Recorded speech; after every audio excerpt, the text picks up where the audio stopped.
Hello everyone. Thank you for so much for taking time to on this busy day to join us on this exciting live API attack simulation that will be carried out by Karthik Krishnamoorthy, who is our CTO, and Gopalan, who's our VP of Products. Before we get started, a couple of housekeeping notes. We will have poll questions throughout the webinar to keep it interactive.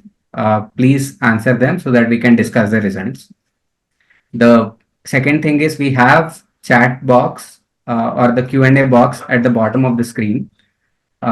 Please feel free to ask your questions throughout the webinar, but we will get to them at the end of the webinar. That said, I'm Funny, your moderator, and yeah, let's get started. So a couple of slides about us. We are purely an application security firm. We protect websites, mobile applications, and APIs of our customers. We have 5,000 plus customers across 95 countries.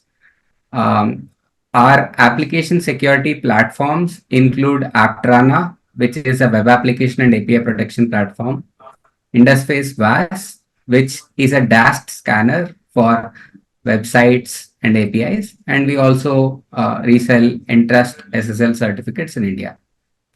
So on compliance and certification, so no matter where you are in the world and what your stringent data requirements are, we are certified and your data is safe with us. Coming to recognitions, we've won many awards over the years.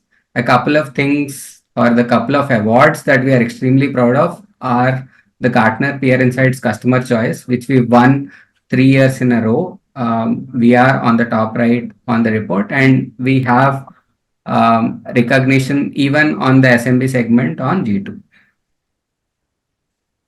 So this we've already discussed, 5,000 customers across 95 countries, and this is just a representative sample of various customers, large and small, that we serve across the world in various industries. This is what we were just discussing. So you see Indusface is rated on the top right. This report was just released in early May, and we've been on the top right for 3 years in a row, something that we are extremely proud of. Now, this slide covers both the enterprise as well as the SMB segment. So not only on Gartner, we have a lot of badges that we've received even on G2. A couple that we are extremely proud of are the ROI badge and the support badge. Now, we do a lot of research on all the attacks that we block on the Aptrana platform, where we do analysis of more than 1 trillion data points. And we publish these findings on our website. And this has data on vulnerability exploits, DDoS, bot trends, zero-day threats, case studies, and so on. And these have been published on various news outlets. For those of you who want to benchmark your performance on security, please feel free to download the State of Application Security on the website. Funny, just 1 second. We got a question on the group. Somebody can't view the screen. You can just check if others can. Unable.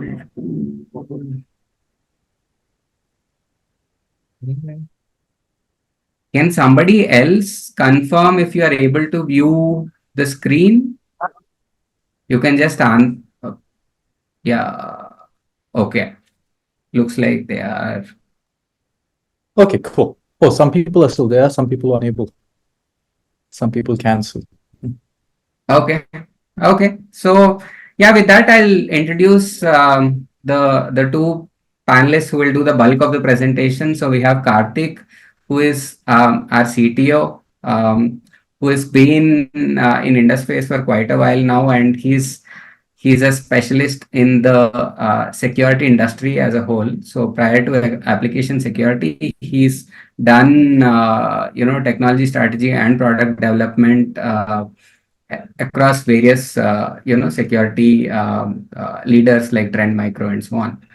Then Vivek, who is our VP of products again, so he's also a security veteran who has close to 15 plus years in designing and developing technology products. Majority of it is again, so in Indusface, he's been with us close to uh, 8 or 9 years now, and then uh, prior to that, he was into endpoint security with a company called Dhruva. So with that said, I will pass on the screen to Vivek. Let me stop sharing my screen. Uh, Vivek, over to you. Hey, thanks, Mani. Thanks. Let me just share my screen. Uh, Please confirm if you can see my screen. Yeah, I can. Okay, great. Thanks, Mani. Thanks for the wonderful introduction. And thanks everyone for taking your time and joining in. Today, we are going to talk about an important topic which is close to my heart, which is the API security. So as part of today's webinar, what we will do is I'll quickly set the context. I'll give you a quick overview of the current landscape, what are the challenges around API securities and how are attackers exploiting that. And then I'll hand it over to Karthik, who will do the live attack simulations where he'll walk you through a few scenarios on how attackers could exploit APIs. And then finally, I'll conclude with how at Indusface we are trying to solve the API security puzzle. With that, let's get started. So APIs are exploding, right? So with the advent of the new architectures such as microservice architecture, serverless architectures, what we see is more and more applications are using a lot of APIs. That is because of the nature of these architectures, the business logic is moving to the API layers, right? So every applications have APIs and there are a lot of API calls happening. So what we see, one of the recent studies says that nearly more than 60 to 70% of the internet traffic is because of APIs. So what this also means is that there is a new attack surface that the hackers could exploit. And this is a major challenge, right? And what we one of the recent studies says that nearly 95% of the organizations have some security issues with their API layers, and at least 1 in 5 of them had some kind of breach because of these APIs in the last 1 year. So why is this happening? The major reason why this is happening is because of the lack of understanding of how the APIs need to be secure. Because it's a evolving field, right? Many of the security practitioners think that just because I have an API gateway, I'm secure. Just because I have a strong authentication layer or authorization layers, I'm secure. Of course, these are important layers, but they are not enough, right? APIs are similar to web applications. They have their own vulnerabilities. OWASP has recently released a top 10 security issues with APIs, right? So similar to web applications, APIs are also vulnerable. They can also be exploited, and you need a proper security solution built with API in the mind to protect it. The another reason that we see why these APIs are getting exploited is because of the lack of inventory, right? Because of how these APIs are built, the nature of these APIs, how they are getting deployed in the organizations. Many times, organizations do not have complete inventory of their APIs. They end up having many APIs in the wild or which is in the public, which even they are not aware of. So there is no security protections around those. So those are the APIs that gets very commonly exploited. It could be earlier version of those APIs. It could be APIs that were released in staging but never taken out. It could be marketing APIs. So various kind of APIs are out in the wild, which even the organizations are not aware of. And another reason that we also are seeing these attacks is because, tied to the first point, is the how the security solutions work. They do not understand the behaviors of the APIs, and what we believe is APIs should be able to understand the behaviors. So security solution should be able to understand the behaviors of the APIs and build protection around those. So because of the lack of all these things, these attacks are happening.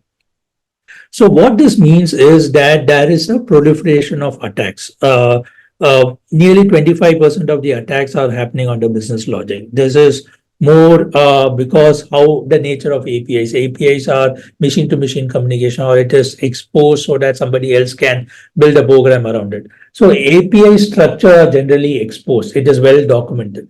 So attackers could look at these structures, understand the business logic, then exploit these business logics. That is why 25% or more of these attacks are happening at business logic level. Another major attack that we are seeing is the account takeover attacks, where attack is essentially launched for hackers to gain access to resources which they do not have access to, which is behind a paywall or behind the login pages. These attacks can happen through just an exploit of vulnerabilities or through credential stuffing attacks, session hijacking attacks, and the likes. So what does this all mean? It all means that these attacks are commonly being employed by hackers, and there are a lot of breaches happening all over the world across various industries. One such example that comes to my mind is with T-Mobile, which is a mobile giant. They have been under attack for various years, for multiple years in succession. But the recent attack that they saw was around the APIs, where attacker was able to exploit their APIs and get sensitive data of their customers. Lot of information is not available, but what we can understand is attackers attack the unlisted APIs. So essentially, because of lack of inventory of APIs, which I talked about before, those APIs were not properly protected and they were exploited.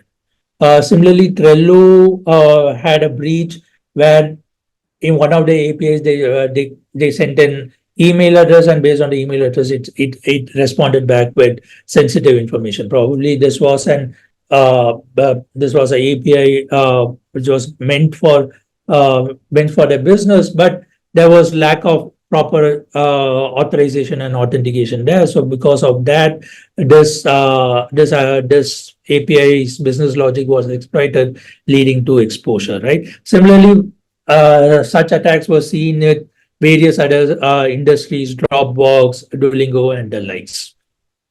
So with that, I just want to open up a survey question. According to you, which is the biggest concern when it comes to APIs, right? The survey will start now. Anjay, you can start the survey. Yeah, we'll keep the survey open for another 30 seconds. Please do answer it. It will help us understand what is your major concern areas, and then help us build the future presentation accordingly. We'll just leave it open for another second. Okay, we'll close the poll now. Manju, you can publish it.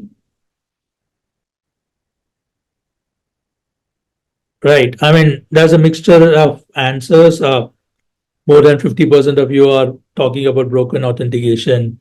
Many of them you're talking about injection attacks, bot attacks, and DDoS. This is very common, right? What we see across all our customers and even potentials whom we talk to, they are very concerned about various types of attacks, right? And there's no one attack or one variant that you need to protect. You need to protect across various types of attacks, and you need various layers of defenses to protect against those.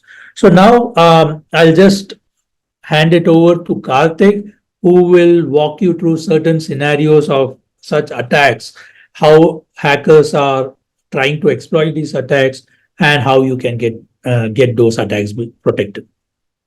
Karthik, over to you. All right. Thank you, Vivek. Let's nicely set up the stage here. I'm going to stop my sharing. You can take over. Sure. Doing that now. Share. Okay, cool. Can everybody see this? Yeah, Karthik. Okay, great. Let me just set up what we're going to do, right? So this, I think there was one more question on not able to see the screen. Yeah, for those of you who are not able to see the screen, make sure that you have your own unique login. What sometimes happens is people share the Zoom credentials and then log in using the same, and then it could be a problem. And the other thing is, try to log in from a computer rather than a mobile phone. That could also be a problem. Anyway, over to you, Karthik. Okay. Hopefully people can see, and yeah, some of this demo may be difficult to see mobile phone anyway. You need more real estate. So that being said, I'll just set the stage of what we're trying to show, right? So this is the site that obviously has a UI and is backed by an API, like most sites that we know of now today, right? You'll notice this API, open API. The open server is not protected by Aptrana or any security solution actually, and secure. We have exactly same site, but this one is protected by Aptrana, right? So we'll show you the attacks against the vulnerable server as well as against the secure server and see how the behavior is. That's the stage. I will show you other things later. Let me just continue with this here. So this is the typical login page kind of stuff, right? So an attacker typically would do things like or this.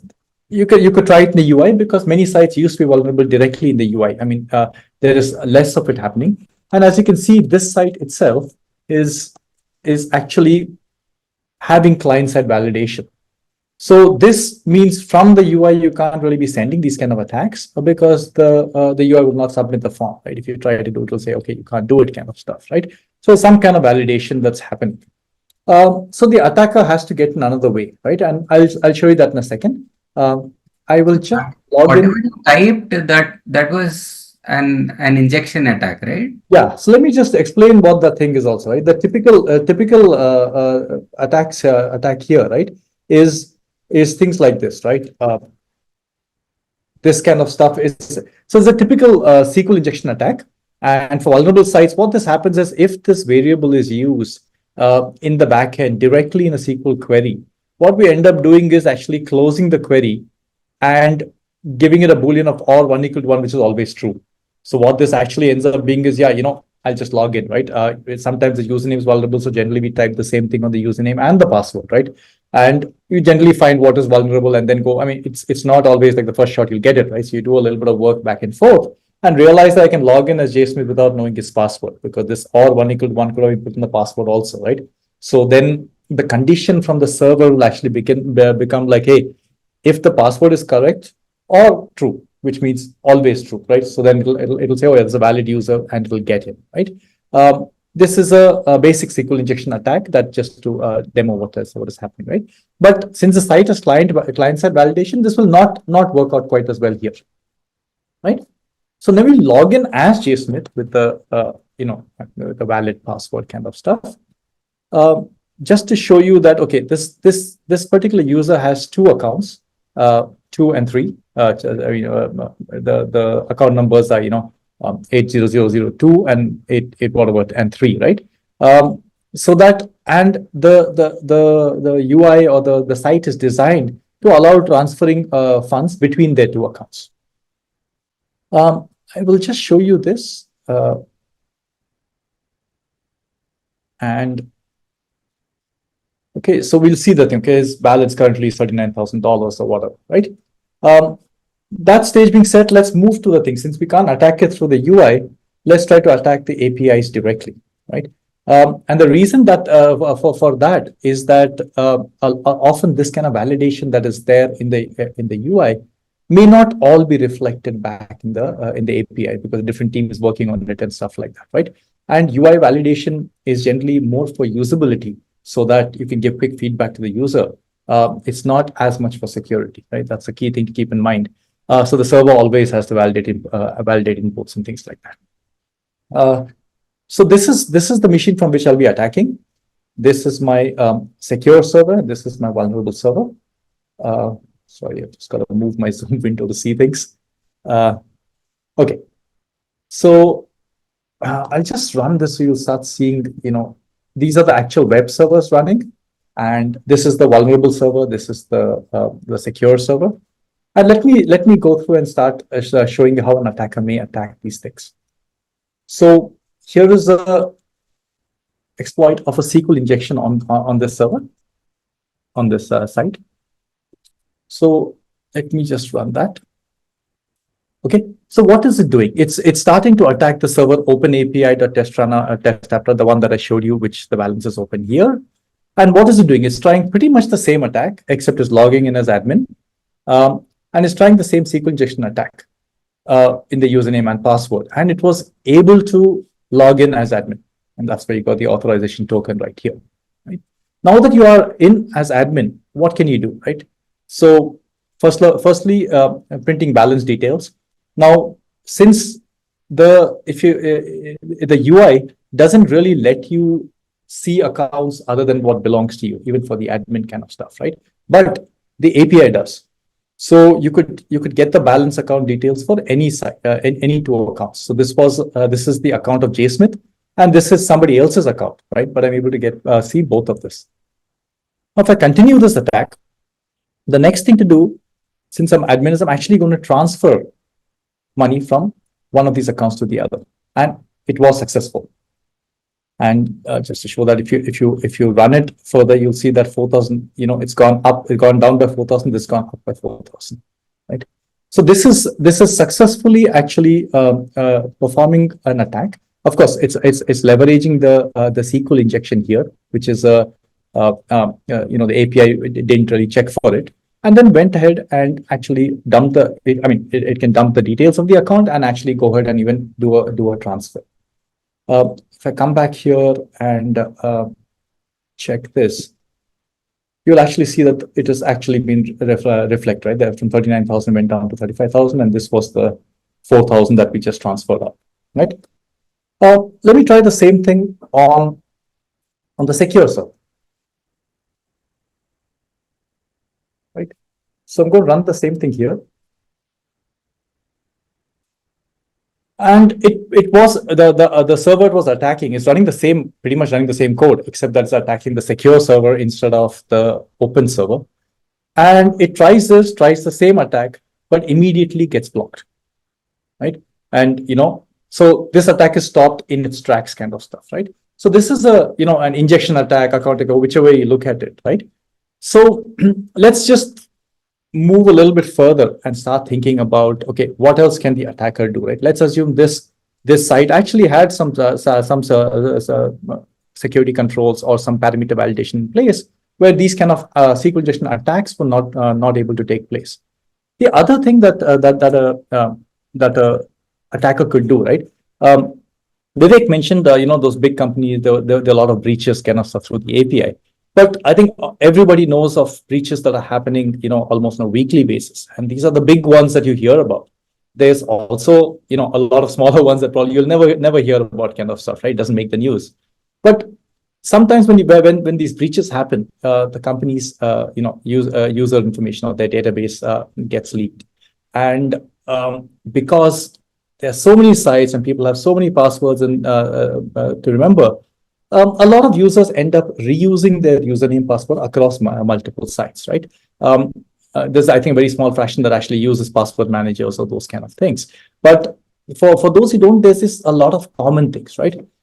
So we actually went to the darknet and downloaded a leaked credentials file and actually stripped it down. So we have about, I think, about 180,000 or a little more than 180,000 credentials in this text file.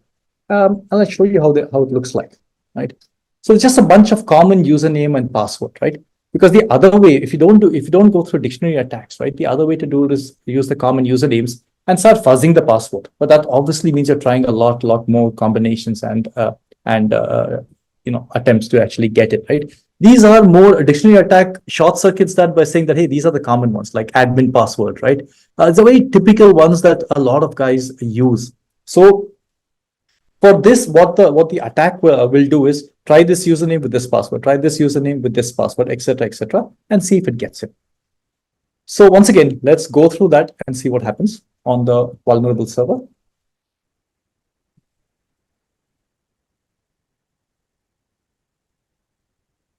Okay, it's trying a bunch of attacks here, and sure enough, at line number 30, it found something that worked, right? In fact, it found J Smith's password, right? And once you obviously, once you know the password, then you can log in and do anything you want on that user's account, right?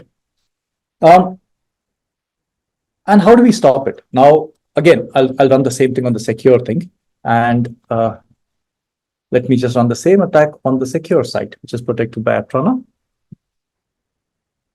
right? You'll see, first of all, that there's not a lot happening here. So you'll see, if you see 406 is what Atrana returns when it blocks the traffic. Back to the SQL injection attack, you would actually get the little bit more details about a block ID and stuff like that, right? Here it's just returning the status code and printing that. Now, one thing to note here is that this, if you go back up a little bit, right, we are blocking from the very first attack. This is not one of those things where a rate limiting is kicking in and it's blocking, right? So this is how is this being blocked? This is being blocked because our security team is constantly monitoring the threat landscape. It's looking for known attacks, known bots, known leak, lot of things like that. So there's a multi-layered protection there. Of course, it's not that we don't have rate limit, we do, but that's not what is blocking here, because the very first request is blocked. This particular script being used was behaving badly. It was known to be a bad bot, and so those characteristics were identified and blocked right away. Okay. Let me just move along to my last demo, right? So third thing that we're showing today is a DDoS demo, right? So APIs, again, like any other thing in the web, right, can be attacked by DDoS, and in many cases, even if there's some rate limiting on the web server or the web application or the API server side of things, right, it's often not as well suited to blocking these kind of attacks because their processing is a lot heavier than something we can do on the edge for them. So once again, this is just this script is going to hit these particular servers with a lot of requests, right? That is typically a DDoS, and it's going to hit it from multiple machines so that there is just to generate more load or something, right? To remind you, I mean, you'll know this soon enough, but I will run this. Let me just start this off. Okay, and let me move to this side of things, right? You will start seeing that as the attack progresses, the CPU starts jumping up, right? Obviously, because it is under strain and stuff like that, right? If I go back and browse this for this, you'll start seeing problems with the site. Like you can see that the site is struggling because obviously it's the same server is hitting, and the API server is also being hit badly, kind of stuff, right?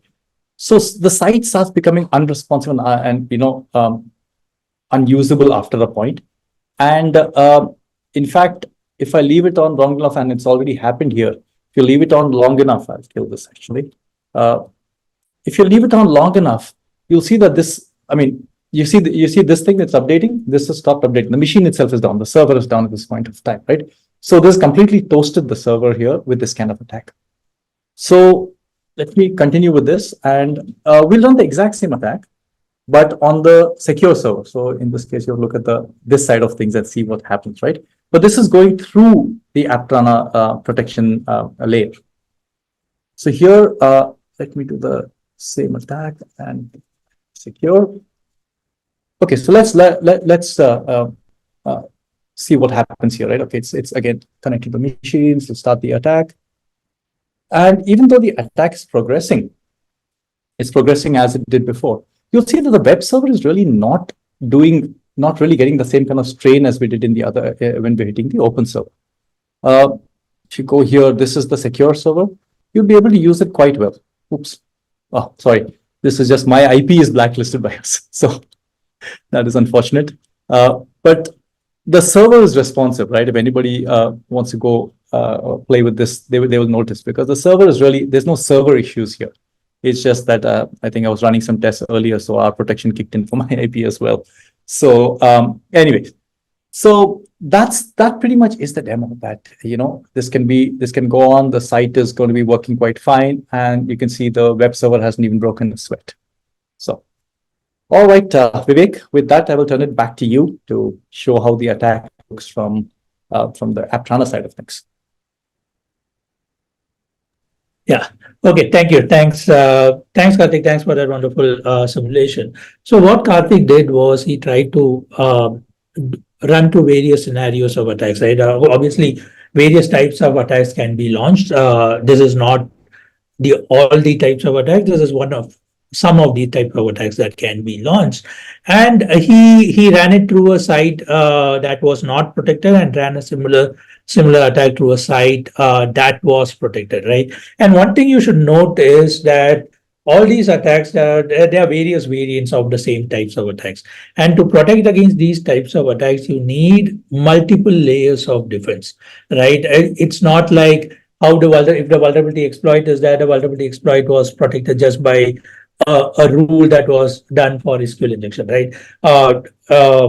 Of course, there is SQL injection policies that would be there, but now to back that up, there will be positive security policies. So depending on the variance of the attacks, different types of policies would kick in to block those. So let me just go back to Aptrana portal and then show you how these attacks were blocked, which Karthik tried out, right? So this is the demo portal. I'm just trying to log in here. Give me a minute. Okay, great. So this is my test portal. So I'm just logging into the test portal.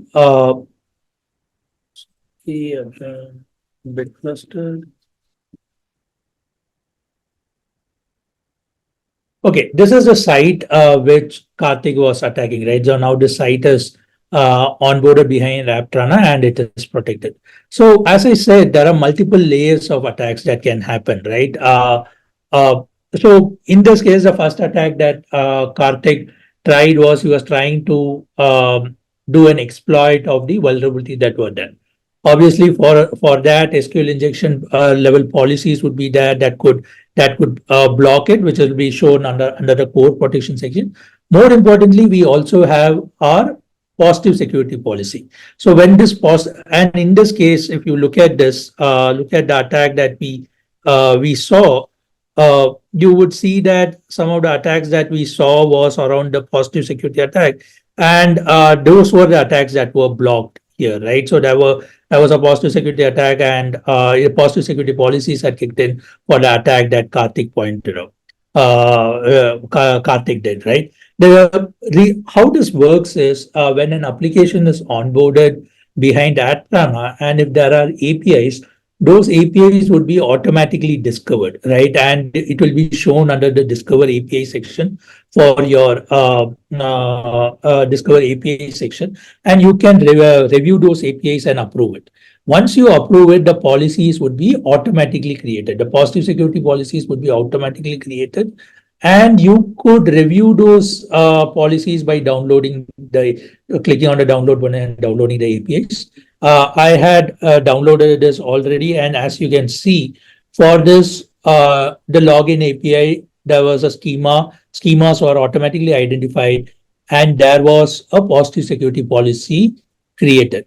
And because the attack happened, the attack that Karthik tried to do on the secure side, it was not conforming to the schema that was defined in the positive security policy. It was blocked, right? It is not that this is the only policy that would have blocked this attack.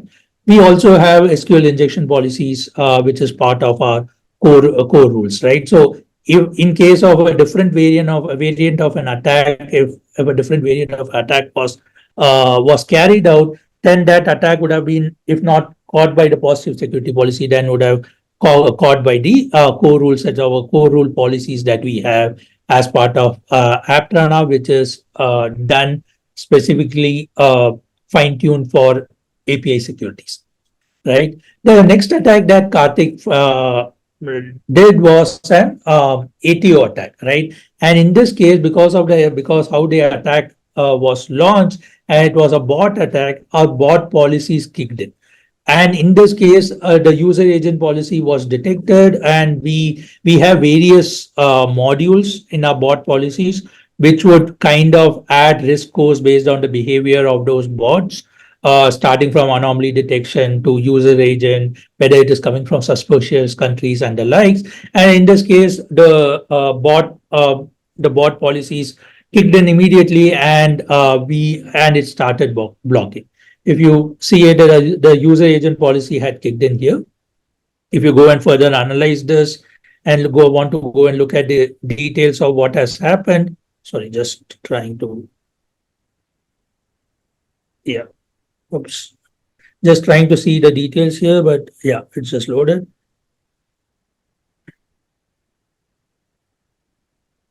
So if you can see, the user agent policy clicked in, and then also the anomaly behaviors clicked in, eventually taking the score of the bot module above the threshold where it started blocking. This is a behavioral module that we have, which looks at the behavior of the bots and determines whether the bot should be blocked or not automatically. There are various controls that is available to the customers using which they can control this. The similar attack in another case could have been blocked by a behavioral DDoS policies also, because again, the DDoS, if the bot was not caught by any of these existing modules, then the rate limiting modules which were there again would have kicked in. Again, I want to emphasize on the multiple layers that is needed to protect your APIs. And the last attack that Karthik launched was a DDoS attack. We have a strong behavioral DDoS policy. We are the pioneers in this space, where we look at behavior of the application, behavior of the APIs, how every user is interacting with your APIs and the application, and create a behavioral model around it. So system-defined policies are automatically created when an application is onboarded, and whenever there is an attack that is happening which goes beyond the beyond the normal behavior, then those behavioral DDoS policies kicks in to protect against those anomaly behaviors, right? So in this case, the behavioral DDoS policies kicked in, and the protection kicked into the picture. Again, to reemphasize, in a different variant of the attack, probably a bot policy would have kicked in to protect the similar kind of attacks.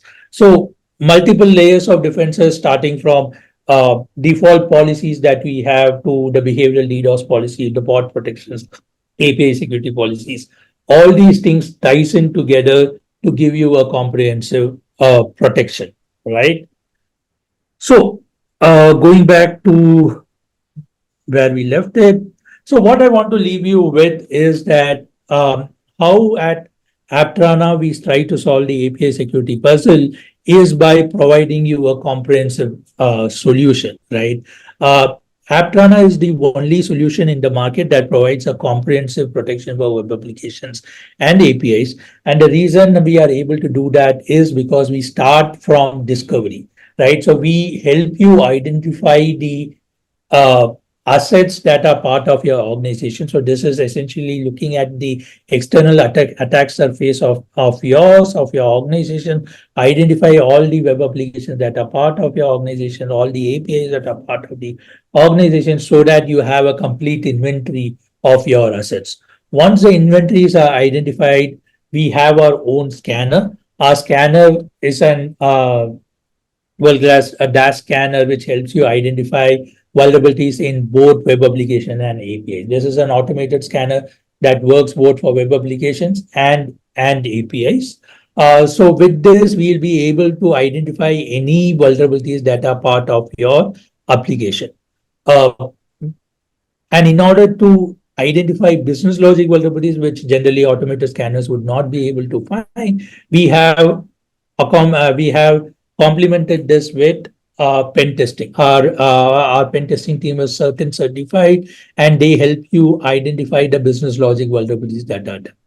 Once the risk posture of your applications are identified, then the protection starts. So when an application is onboarded behind Aptrana, the protection starts from day zero. We onboard the application with our default policies, which are fine-tuned for false positives. Our security team looks at your application, how the policies are behaving according based on your application's traffic. We see if there are any false positives, and we fine tune them. It is because of this I'm very proud that 100% of our applications that is behind Aptrana remain in block mode. So not only this, right? As the product identifies vulnerabilities, some of these vulnerabilities would be automatically identified by protected by our core rule sets. And obviously, we also would create the positive security policy as I demonstrated. And some of these vulnerabilities will also be protected by the positive security policy. But then there might be some business logic vulnerability. There may be some portion of vulnerability that may not be protected by the default sets or the positive security policies.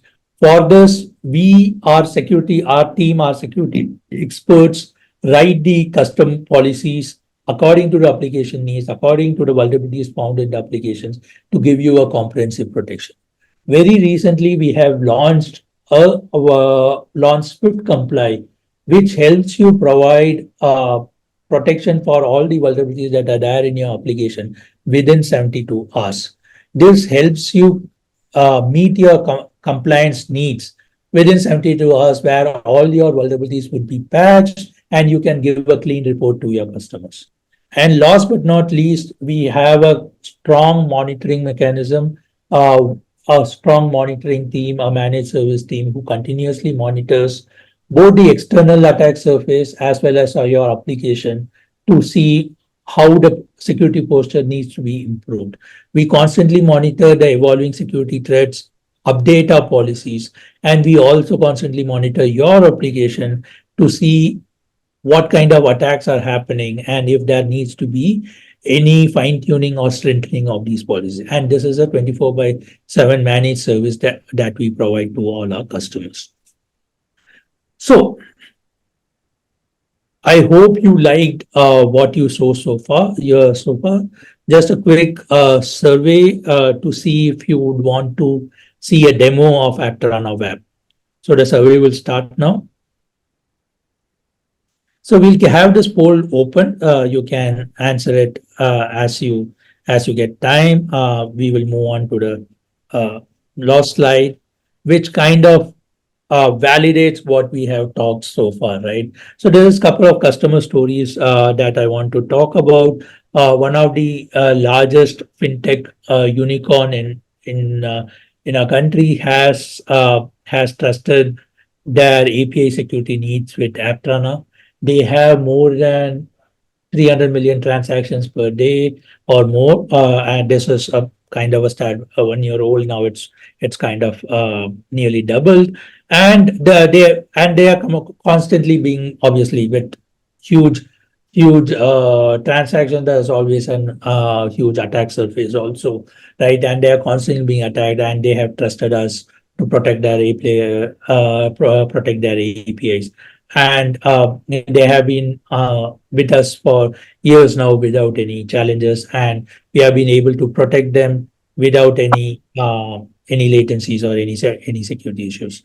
And as Funny had talked about, one thing we are proud about is the ratings that we get at the Gartner's Peer Insights report. And in one of those ratings, one of our customers, this was a quote that they had, right? That Aptrana provides a full stack for securing the web application APIs.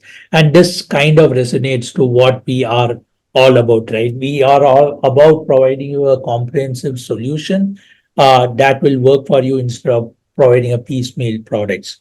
So we are the only platform that provides a comprehensive web application and API protection solution.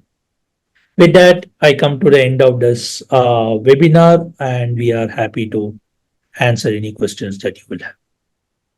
Yeah, so there are many questions. Okay, one is on Dell data breach. Is that because of API? So that one, and then what are the controls we can keep to protect our environment? So, I mean, Dell, I'm actually, I mean, I'm not able to recollect the attacks, or probably I'm not be able to answer that part.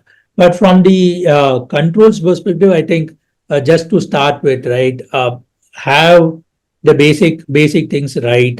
Ensure that you, I mean, the first thing, be behind when you're in this context of API security, be behind an API gateway, have strong authentication authorization layers, have a security solution that understands APIs, right, and is able to provide a comprehensive solution. Think about the business logic vulnerabilities. Think about how you would be able to uh, scale when DDoS attacks happen. So these are the primary things that you need to think about as you build your security defenses for your APIs. Obviously, and do the basic things right? So periodic risk assessment, having multiple layer of defenses, server-side validation, client-side validations. All these things are important to ensure your web applications and APIs. Karthik, anything you would like to add? I mean, I think you covered most of it, but yeah, what I would add is exactly like, review your logs, have those automated alerts, have this thing. So, now when we say something like this, it means, obviously, depending on where you are on the maturity curve in terms of a company or your site or how important it is, kind of stuff, right? It's how much you want to invest in some of these things too. But yes, there are a lot of solutions and these compliance needs and stuff like that, right? If you're in financial industry, you'll have far more compliance needs than if you're in a different industry, kind of stuff, right? So, but all of them are good, right? You got to see how much of this you can do, and it's not like if I can't do it, don't do it at all, right? It's incremental. It's you can keep improving on a quarter by quarter basis, kind of stuff, right? So absolutely. So that's the way. Like it's all of the above and more kind of stuff, right? So. Yeah, so just to cap it off, right? So there is an analogy that we really like. It is like, will you secure your house with one lock or multiple locks and have a security guard and maybe have a CCTV camera? So essentially, every security software that you use, or something like an API gateway that you use, is one lock. So it's always better to secure your house with multiple locks. And let's say if you are, instead of a house, you are securing a bank, then obviously you will have more locks, more doors, more walls, and so on. So yeah, so just keep in mind that analogy, and then that will work for you. So the next question is, how will rate limiting help in WAF? Yeah, I think this was mostly the DDoS demo that Karthik you showed, right? So, the only thing I'll add to that is that, there's also custom rate limiting, right? Your APIs. Certain APIs are not meant to be high volume, so they could be customized. Rate limiting always helps because it's, reduce the attack surface. So, it's not like again, in the lock analogy, it's not the only solution, but it should have that too, right? It prevents resource usage from the other side. Yeah, and one thing I would like to add to that is rate limits comes with its own challenges, right? So choose a solution that provides you to a bit more insights on your application behavior.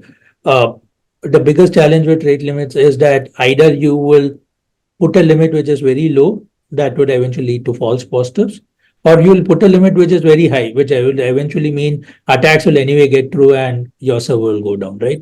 So you need to understand the behavior of your applications, APIs, and then control the user behavior accordingly. And that's the key piece behind our behavioral DDoS policy, right? So that's something that you should keep in mind as you explore various solutions around this.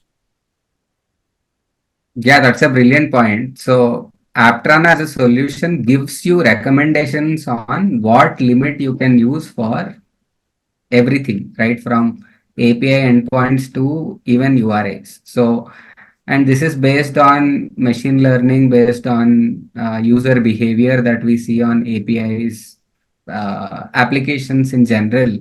So, while rate limiting is a good practice, knowing what rate limit to apply is something that is more of a science, and that science is something that our tool or that our WAP helps you with. Then how to protect when APIs are hit with DDoS attacks? I think we have covered that, right? Pretty much. Yeah. So you must have rate limits, have solutions like us to protect. Yeah.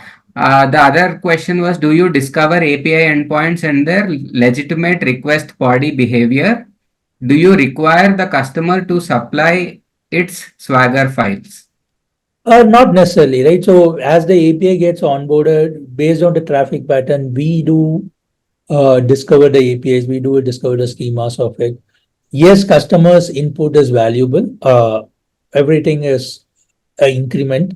So we discover it and then we allow customers to validate it, tweak it if they want to, and then re-upload it so that those new policies are enforced, right? So to long answer short, yes, we discover, no, you don't need to give Swagger as mandatory, but if you have it, it will be a compliment. Yeah, and we also have a feature where, you know, the discovery gets updated in periodic times, and then they can keep downloading the latest Yes, file. as new APIs come in, we continuously monitor the traffic, right? So these, as we discover new APIs, it will start showing up in the portal, and then as needed, customers can review it, approve it, and then new policies will kick in. So it's a constant learning process. And as I said, the learning can happen multiple ways. More and more, we try to do it through the traffic.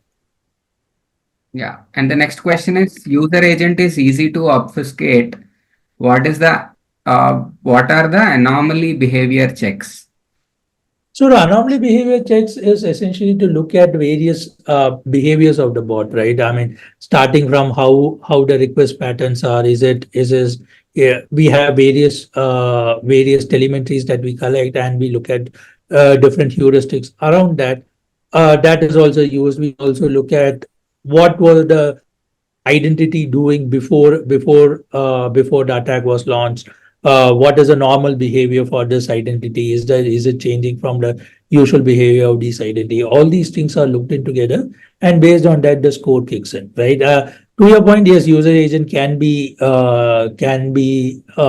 yes, sophisticated, but there are other controls also, right? It's not we are only dependent on user agent. It's not only we are dependent on one thing, right? There are various layers as we showed.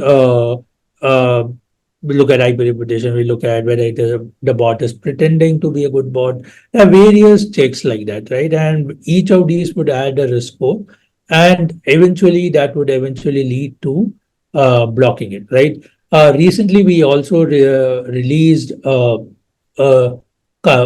more sophisticated controls which can be used by a managed service team as well as customers if they want to, where they can define behavioral patterns, right? So if a user has to go to, generally, if a user has to go from page 1 to page 2 to page 3 and it takes so much time, now all of a sudden if a user goes from page 1 to page 3, right, just because it's a bot and it doesn't know the usual flow, then you can define specific workflow based policies right? And those personal policies would also add back to the bot score, eventually leading to bot protection, right? So it is more sophisticated than what were just looking at user agent. It was the example in the demo was more in a way that you can relate it to what is happening. So that's why it was kept that simple. Right. And let me just add something there that, yes, we have sophisticated solutions and stuff like that, right? But that doesn't mean you should not do the simple stuff, right? Why not? Because that just gives you a quick block. It covers a lot of attacks, right? There's no legitimate user who's going to pretend to be a bad bot, right? The reverse might be true. So when there are known bad bots, block it. It takes care of some attacks. Why not? Okay, so the next question, how easy is it to integrate the solution with our existing APIs? Is there a code level change or do we need to add some plugin to our servers? No, it is nothing, right? So it's a typical web solution. We are a reverse proxy. So all you have to do is you have to route your traffic through our infrastructure, and we will route it back to your servers or whatever load balancer behind which you have your servers. So, and as the traffic passes through us, the protection will kick in. So we will eventually become the external facing network for your web applications and APIs, and all the traffic for your web application and APIs will be routed through us, and we will be inspecting it and making and taking the protective decisions. There's no need for any code changes. There's no need for any installations at your server or end. So what is the support structure? Is the next question. So we are, as I said, right, one of our pillars is a managed service piece. We have a strong managed service offering that we have depending on the plans you choose. Even without the managed service offering also, we do have a strong support system, which is 24/7. We have a strong SLA backed offering for both our managed service and even for our protection and application uptime. So for more details, you can reach out to our support or sales team, and they'll be able to help you out on the granular details of our support structure. So this question, what is the false positive rate? So we say 0. Yeah, I mean, see, it is 0 because we 100% of applications are behind us in block mode, right? So this is possible only because of our managed service offering that we provide, right? So because how we create our rules, how we update our rules, and how we ensure that applications remain in block mode is because of the strong culture of the managed service. We believe that we are the security experts, and we act as an extended security arm for your security team.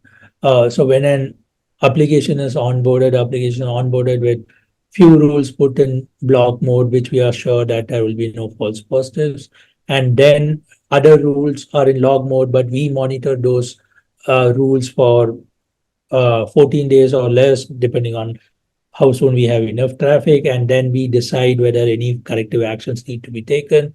We do that talking to the customers and ensure that all the rules move into block mode. And any future updates that we are doing, we always follow the same process, right? We put the rules, we monitor it across all the applications that we have, we fine tune it as per the application's need, and then only we move it to block mode, ensuring that there are no false positives. And this is a strong mechanism that we have, which is allowing us to claim this, right? That all the sites remain in block mode, and there are no false positives. Okay, we are already over time. Maybe a last couple of questions. Is the API protection product seats on a cloud and includes your own CDN?